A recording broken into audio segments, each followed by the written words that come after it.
সম্প্রতি আলোচনার সৃষ্টি করেছে বনশ্রীর ১০ম শ্রেণীর শিক্ষার্থীর হত্যাকাণ্ডের ঘটনাটি।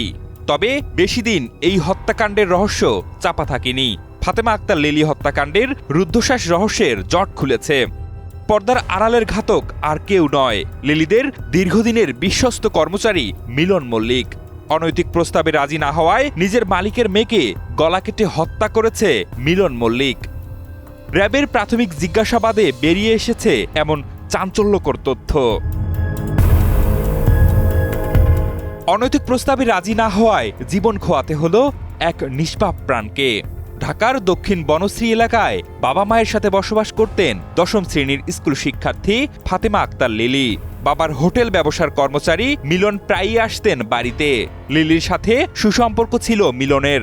সেই সুসম্পর্কের পথ ধরেই লিলিকে পালিয়ে যাওয়ার প্রস্তাব দিচ্ছিলেন মিলন। কিন্তু লিলি এতে অস্বীকৃতি জানালেই ঘটে এই মর্মান্তিক ঘটনা। জানিয়ে র্যাবের হাতে আটক হওয়ার পর বিস্তারিত জানিয়েছে ঘাতক মিলন। বেশ কিছুদিন ধরেই মিলন ভিকটিমকে অনৈতিক প্রস্তাব দিয়ে আসছিলেন। ঘটনার পূর্ব রাতে আসামি ভিকটিমের বাসায় যখন তিনি খাবার আনতে যান, তখন পুনরায় ভিকটিমকে অনৈতিক প্রস্তাব প্রদান করেন। ভিকটিম আসামির প্রস্তাবে রাজি না হয়ে তাকে গালিগালাজ করেন এবং আসামি ভিকটিমের রূঢ় আচরণে ক্ষিপ্ত হয়ে পরদিন তার বিরুদ্ধে একটা প্রতিশোধের সিদ্ধান্ত গ্রহণ করেন। ঘটনার দিন তখন ঘড়ির কাঁটায় দুপুর ২:৩০। লিলির বোন জিমে চলে গেলে পূর্ব পরিকল্পনা অনুযায়ী নাইলনের দড়ি নিয়ে লিলির বাসায় আসে মিলন।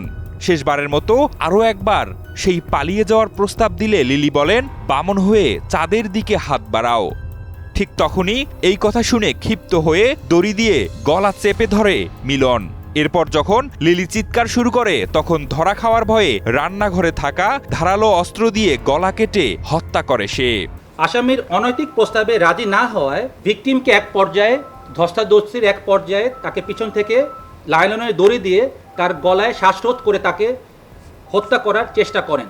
পরবর্তীতে রান্নাঘরে থাকা বটি দিয়ে আসামি ভিকটিম গলা কেটে হত্যা করেন।